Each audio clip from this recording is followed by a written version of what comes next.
జీవితంలో మనుషులు విజయం సాధించాలి అంటే సరైన మార్గంలో వెళ్ళాలి. కానీ మనం అర్థం చేసుకోవాల్సిన అంతకంటే ముఖ్యమైన విషయం ఏమిటంటే ఆ మార్గంలో ప్రయాణించేటప్పుడు ఎక్కడ మనం ఆగాలి, అలాగే ఎప్పుడు మనం నడవాలి అని. ఇది నేర్చుకోవటం అత్యంత అవసరం. ఇందుకొక చిన్న వాక్యం చెప్తాను. అస్సలాగద్దు, వెళ్తూనే ఉండండి.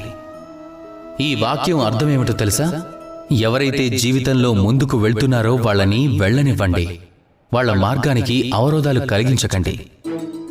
నేను ఈ చిన్న వాక్యంలోనే కొన్ని పదాలను స్థానం మారుస్తాను. ఆగు, ముందుకు వెళ్ళనివ్వద్దు.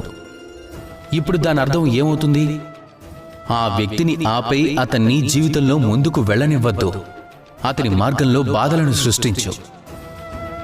ఇప్పుడు ఈ చిన్న వాక్యంలో పదాలను స్థానం మార్చటం వల్ల ఎంత అర్థం మారిపోయిందో చూడండి. ఈ